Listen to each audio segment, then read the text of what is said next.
નમસ્કાર વિદ્યાર્થી મિત્રો, કેમ છો? મજામાં છો? બોર્ડ પરીક્ષા 2026ના રિઝલ્ટ જાહેર થઈ ચૂક્યા અને પ્રચંડ રિઝલ્ટ વિદ્યાકુલે આપ્યું.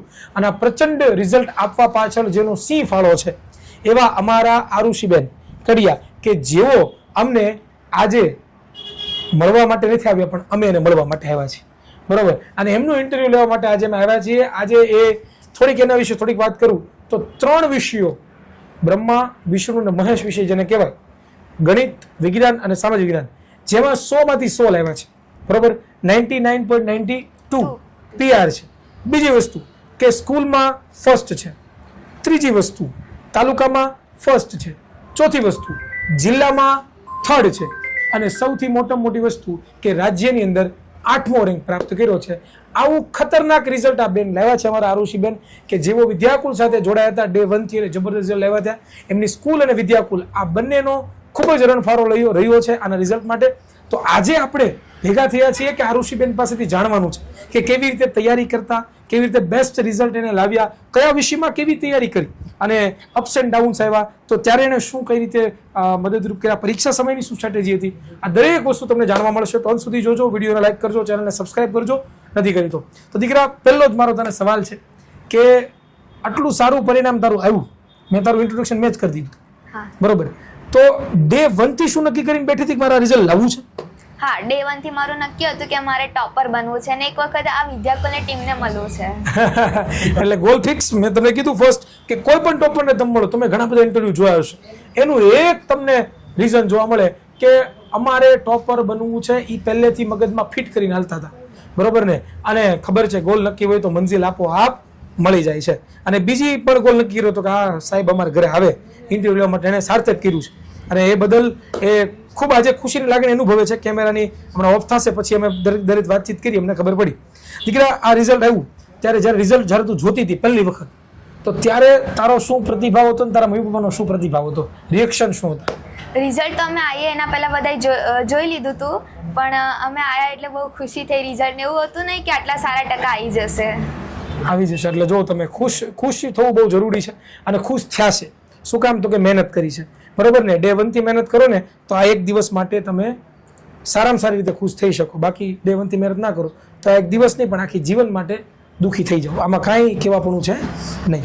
દીકરા, તો હવે આ થોડાક વિષયોની વાત કરીએ કે તારે 3 વિષયની અંદર ગણિત, વિજ્ઞાન અને SS, કે જેમાં 100 માંથી 100 છે. મેથેમેટિક્સ બેઝિક ને તમારે? ઓકે. તો 3 વિષયમાં તૈયારી ડે 1 થી કેવી રીતે કરી એ મને જણાવો. હું કહું તો મેં રોજનું રોજ પતાવ્યું છે અને સૌથી વધારે વાર વાંચ્યું હોય તો મેં ટેક્સ્ટ બુક રીડિંગ કરી છે. SS હોય, સાયન્સ હોય, લાઇન બાય લાઇન એને રીડિંગ કર્યું છે. ઓકે, જો બહુ સાદો સિમ્પલ જવાબ. મેં ઘણી વખત તમને કીધું, તમે ઘણા બધા ઇન્ટરવ્યુ પણ જોયું કે દરેક ટોપર એક વસ્તુ કે સાહેબ રોજની વસ્તુ રોજ કરી છે, એટલે હવે આ તમારે શું કરવાનું છે, તમારી ડાયરીમાં લખી લેવાનું છે. અથવા તો તમે જે જગ્યાએ વાંચો છો ત્યાં તમારે પોસ્ટર બનાવી દેવાનું છે કે રોજનું કામ રોજ થશે તો જ ટોપર બનાશે. અને બીજી વસ્તુ કે ટેક્સ્ટ બુકને મહત્વ આપવું. આપણે ઘણું શું કરતા હોય, ટેક્સ્ટ બુકને મહત્વ જ ન આપીએ, એ તો સરકાર આપે રાખે, પણ ટેક્સ્ટ બુક બહુ જરૂરી છે. ટેક્સ્ટ બુક છે એ ભગવદ્ ગીતા છે. સાહિલ સર પણ પોતે પોતાના લેક્ચરમાં ઘણી વખત કહે છે કે તમારી ગણિતની text book Bhagavad Gita, Quran, Bible છે, એ તમે સોલ્વ નહીં કરો, બાકી 70 મટીરિયલ સોલ્વ કરશો તો ક્યારે પણ ફાયદો થવાનો નથી. એટલે બીજા મટીરિયલ સોલ્વ કરવાના છે, પણ પહેલું મટીરિયલ આપણી ટેક્સ્ટ બુક છે. દીકરા, આ તો ઠીક, પણ બાકી બધા વિષયોમાં તારા છે કેવી રીતે પ્રિપેરેશન કરતી? જેમ કે મેથેમેટિક્સ છે તો એ પ્રેક્ટિકલ વિષય છે, તેમાં લખીને તૈયારી કરવાની. પણ થિયરીના જે વિષયો છે, ગણિત છે, ગુજરાતી છે, વિજ્ઞાન છે, પછી સંસ્કૃત છે, તો આ બધા વિષયમાં થિયરીવાળા વિષયમાં કેવી રીતે તૈયારી કરતી? ગુજરાતી છે એમાં બી મેં ચેપ્ટર જ રીડિંગ કર્યા છે, વારંવાર એને ચેપ્ટર રીડિંગ કર્યા છે. પછી લખીને તૈયારી કરતા કે પછી કઈ રીતે તૈયારી કરતા કે વાંચીને તૈયારી કરતા? મેં રોજનું રોજ પતાવ્યું છે અને જ્યારે સન્ડે આવે ત્યારે બધું એકવાર 1 પેજમાં બધું લખીને એને તૈયાર કર્યું છે. ઓકે. બીજી વસ્તુ દીકરા, પરીક્ષા જ્યારે નજીક આવી ત્યારે કઈ પદ્ધતિનો યુઝ કરતા વાંચવા માટે કે જેનાથી તમને સરસ એવું પરિણામ મળ્યું?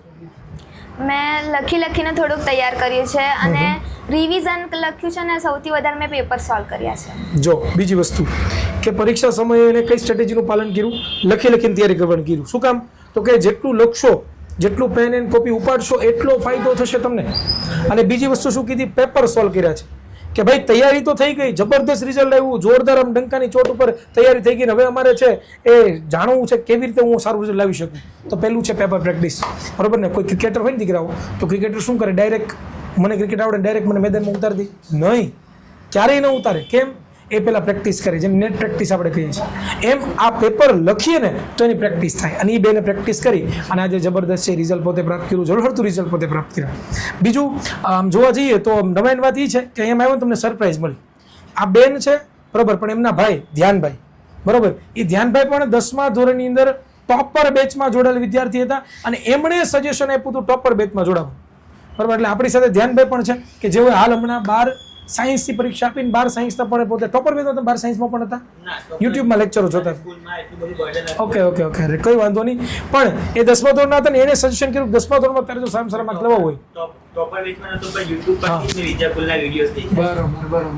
એટલે એ વસ્તુ બહુ જરૂરી છે કે એને વિદ્યાકુલના લેક્ચરો જોયા છે. ના વીડી સરના જે MCQ ના સેશન્સ હોય, પછી આપણે કેમેસ્ટ્રી વાળા સર છે, આ વીડી સર છે, ફિઝિક્સના જે MCQ છે એમના લીધે મારે ફિઝિક્સ ને કેમેસ્ટ્રીમાં એટલા સારા માર્ક્સ છે. ફિઝિક્સમાં 70 માર્ક્સ છે અને MCQમાં મારે મોસ્ટ ઓફ માર્ક્સ ખેંચાઈ ગયા છે.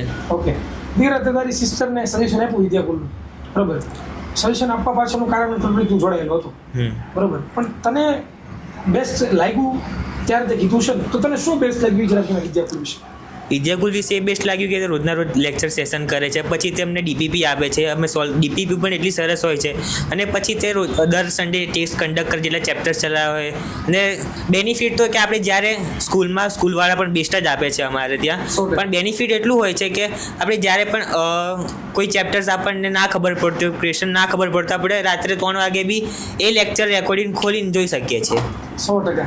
તો દીકરા મારે તને પ્રશ્ન પૂછવો છે હવે કે તું ડે 1 થી ટોપર બેચમાં જોડાયેલી હતી, બધા લેક્ચર તે કીધું મેં જોયા છે, લાઈવ લેક્ચર પણ જોયા છે, તો તને ટોપર બેચમાં સૌથી સારામાં સારું શું લાગ્યું? ટોપર બેચમાં મને જે ક્લાસ તો પત્યા પછી પણ જે DPP આવે છે, ક્લાસ પત્યા પછી પણ જે સાથ મળ્યો એ મને વધારે સારું લાગ્યું. એટલે ખાલી એવું નથી કે ટોપર બેચમાં ભણાવીએ છીએ, પણ બેકગ્રાઉન્ડ સપોર્ટ પણ અમે વિદ્યાકુલ આપીએ છીએ અને કહીએ છીએ કે ટોપર બેચમાં એડમિશન સ્ટાર્ટ છે, તમે જોડાઈ શકો છો બરાબર. અહીંયા અમારી પાસે 2 ટોપર બેઠા છે એટલે તમને કહીએ છીએ. બીજી વસ્તુ દીકરા, હવે થોડોક અઘરો સવાલ પૂછું છું કે ગણિત સાહિલ સર લેતા હતા, વિજ્ઞાન હું પોતે લેતા હતા, અંગ્રેજી ધ્રુવી મેમ, ધ્રુવી દીદી અને SS માં પાર્થ સર. આ 4 શિક્ષકોમાંથી તારા ફેવરેટ શિક્ષક કોણ? ફેવરેટ તો બધા જ મોસ્ટ ઓફ હતા. મારી ઈચ્છા જ પહેલાંથી એવી હતી કે મેં બધા સર મેડમને મારી ઘરે એક દિવસ બોલાવીશ, કેમ કે મેં જ્યારે 9thમાં હતી ત્યારે બી વિડીયો જોયા હતા. એ વખત અમે બેચ નથી લીધી પણ યુટ્યુબ પર વિડીયો જોયા તો મેં એવું વિચારતી હતી કે આ લોકો મારી ઘરે આવે તો મને કેવું પ્રાઉડ ફીલ થાય, એટલે પહેલાંથી ઈચ્છા હતી એવી. એમને હવે એ તો ઠીક, પણ મને એ કે સૌથી વધારે ફેવરેટ કોણ? તોય મારું નામ જેમ્સ છે.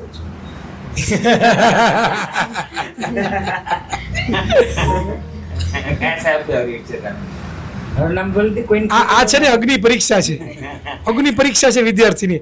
અત્યાર સુધી સારામાં સારા આ બોર્ડની પરીક્ષા કરતો અઘરો સવાલ છે, આમ દરેક જગ્યાએ પૂછીએ છીએ, તારે જવાબ આપવાનો છે. આ વીડી સર છું, હું જેમ્સ છું, કોઈનું નામ ભૂલી દે. આ લોકોને ખોટું જ ન લાગે છે. ના, મારા બધા ફેવરેટ રહ્યા છે. હું એવું નહીં કહું કે આ મારા ફેવરેટ એક જ હતા. સ્માર્ટ હું ભાઈ, આ વિદ્યાર્થી હવે ટોપર બાકી સમજાઈ ગયું બરાબર. એટલે દીકરા હવે મને એ કે દરેકના લેક્ચર તો જોયા છે, તો દરેકનો એક ડાયલોગ થઈ જાય તને જો યાદ હોય તો. એક વખત કોઈ પણ એક ટીચરનો પણ તને યાદ હોય ડાયલોગ કે કંઈક વચ્ચે એવું બોલતા હોય કે જે તને રહી ગયું હોય યાદ, અથવા એવું કોઈ એવી ઘટના કરતા હોય, કોઈ એવું એક્ટિવિટી કરાવતો જે તને યાદ રહી ગયું એવી કોઈ? મને તમારા તો જે સોંગ ગાતા તે બહુ યાદ આવે. પછી સાહિલ સરનું? સાહિલ સરના ક્લાસમાં પણ બહુ મજા આવી અને બધા લેક્ચરનો જે એક જ હોય કે હર બચ્ચે કે દિલ મેં રૂલ કિસકા વિદ્યાકુલ કા. પછી ધ્રુવી મેમમાં? એ તો ફૂકી મેમ હતા અમારા. અને પાર્થ સર? એ એવું કહેતા હતા કે પાર્થ જાની અને પેપરને હાની. હા, એટલે પાર્થ સર એના નજીકના વિદ્યાર્થીઓને ગોબરાવ કી. હા, એ ગોબરાવ ધ્યાન આપજો ભણવામાં. અને પાર્થ સરની પણ ભણાવવાની સ્ટાઇલ બહુ ગજબ છે, SS ને ફીલ કરાવી દે છે. બસ ધેટ્સ ઇટ. શાયરીને બહુ મસ્ત કહેતા હતા પાર્થ સરના લેક્ચરમાં, શાયરી ગીત. હા, એટલે જો જેવું તમે એટલે આવી ટોપર બેચમાં મજા કરાવે છે. વીડી સર તમારે કંઈ સવાલ? સર તમારે તમારું પહેલાં દૈનિક રેગ્યુલર તમે રૂટીન શું હતું? રૂટીન તમારું જણાવો. રૂટીન હું કહું તો મેં 5 વાગે ઉઠીને અમારા 6 વાગે ટ્યુશન ક્લાસીસ ને બધા હતા. હું 9 વાગે આવું, પછી 10 વાગે સ્કૂલ જતી તો 5 વાગે ઘરે આવું. પછી મેં 5 થી 7 વાગ્યા સુધી મેં રેસ્ટ કરું. પછી 7 વાગ્યાથી ભણવા બેસું તો જેટલું ચાલ્યું હોય દિવસમાં એટલું બધું પતાવીને સૂઈ જાઉં. વાહ, સરસ. અને વિદ્યાકુલના ક્લાસીસ પણ જોયા છે. વાહ, સરસ. સાંજે. અને ક્યારેય પણ એવું ફીલ થયું તમારા મિત્ર સર્કલ કેવડું હતું? મિત્ર સર્કલ સાથે ડિસ્કશન પેપર બાબતે, એક્ઝામ બાબતે, અભ્યાસ બાબતે? હા, અમારું જે રિસેસ ટાઈમ હોય એમાં અને સાંજે બી અમે ભેગા થઈએ તો પેપર ડિસ્કશન ને એ બધું હતું હતું. ઓકે, ચાલો, કાંઈ વાંધો નહીં. તો દીકરાઓ, આ તમે જોયા કે મારી ટોપરને મેં તમને વાત કરાવી. દીકરા, હવે જે આ 9મામાંથી 10મામાં આવશે, 8મામાંથી 9મામાં આવશે, એને તારા તરફથી કાંઈ કોઈ સૂચન આપવા માગતી હોય કે તમે આવી રીતે પ્રિપરેશન કરજો, તૈયારી કરજો, જેનાથી તમારા મારી જેવા સારા માર્ક્સ સુધી કોઈ ટિપ્સ આપવા માગતી હોય તો? હા, મેં એવું કહેવા માંગુ કે મેં અમુક વાર પણ અમે કદાચ લેક્ચર છોડ્યા છે ટાઈમ મેનેજમેન્ટના લીધે સ્કૂલમાંથી બહુ હોમવર્ક ને, પણ એવું કહીશ કે હવે જો ક્લાસ છોડવાનું મિસ નહીં કરવાના. અને પ્રિપેરેશન કરવી હોય તો ટેક્સ્ટ બુક અને મેં વિદ્યાકુલનું જે મટીરિયલ હતું એ પણ સારું રહ્યું છે. તો તમે યુથ સ્વયંના મટીરિયલ પણ વસાવ્યા હતા? હા, બધા paper material set, paper paper set, set. Paper સેટમાં છે વગાવ્યા હતા. એટલે બહુ નાનો મેસેજ છે કે કન્ટિન્યુટી જાળવી રાખો. મતલબ આનો એવો થાય છે કે કન્ટિન્યુટી જેટલી હોય છે, કન્ટિન્યુટી ગુજરાતીમાં કહું તો સાતત્યતા, હાઉસ ગુજરાતીમાં થઈ ગયું, દરરોજનું કામ દરરોજ. સમજી ગયા તમે? એટલે ક્યાંય તમારે પાછા પડો નહીં. બીજું દીકરા, તને એમ લાગ્યું હોય કે મેં આખું એ વર્ષ મહેનત કરી, એમાં મેં આ ભૂલ કરી, એ ભૂલ જો મેં ના કરી હોત તો મને હજી પણ કંઈક વધારે ફાયદો થયો હોત, એવી કોઈ ભૂલ કરી જે તું કહેવા માગતી હોય, તને ખટકતી હોય તારા આંખમાં કે મેં આ ભૂલ કરી હોત તો ન કરી હોત તો સારું, એવું કોઈ તને માઇન્ડમાં હોય તો? હા, ભૂલ તો કરી તો અમુક વાર લેક્ચર મેં છોડ્યા બી છે, એ ભૂલ મેં કરી છે. બીજી કોઈ અભ્યાસ દરમિયાન તને લાગ્યું કે નહીં મારે શરૂઆતમાં હું આવી રીતે તૈયારી કરતી હતી, એ મેં ભૂલ સુધારીને પછી મેં આવી રીતે તૈયારી ચાલુ કરી, એવું કંઈ તારા માઇન્ડમાં હોય તો? મેં 10thમાં થોડુંક સ્ટાર્ટિંગમાં મેં ટેક્સ્ટ બુક નથી રીડ કરી, મેં નવનીત ને એવું રીડ કર્યું, પણ પછી મને લાગ્યું એટલે પછી મેં પાછળથી ટેક્સ્ટ બુક ચાલુ કરી. એટલે બરોબર ને? શું કહેવા માગે છે? બે વસ્તુ જાણવા મળી મને આમાં. એક તો મટીરિયલ તમે યુઝ કરો એની ના નથી, પણ ટેક્સ્ટ બુકને પણ મહત્વ આપો. ને બીજું, લેક્ચર જો તમે વિદ્યાકુલની બેચ સાથે જોડાયો છો, ડેઇલીના લેક્ચર ડેઇલી જુઓ, પછી પાછળ થઈ જાય બ્લેકલોક, બરોબર ને? બધું થઈ જાય ભેગું, અને પછી ક્યારેય ભેગું થાય નહીં. તો બસ આ જ છે વાત અમારી આરુષિબેનની, અને બહુ સરસ રીતે એમણે વાત કરી, સરસ રીતે તમે સ્ટ્રેટેજી પણ મેળવી, અને દરેક વસ્તુને તમે પ્લાનિંગ સાથે શીખા કે કઈ રીતે તૈયારી કરવી. તો બસ આજનો ઇન્ટરવ્યૂ પૂરો થાય છે દીકરાઓ. મળીશું પાછા નવા એવા ઇન્ટરવ્યૂ સાથે, નવા વિદ્યાર્થીની જર્ની સાથે. ત્યાં સુધી રજા આપશો. જય હિન્દ, જય ભારત, ભારત માતા કી જય.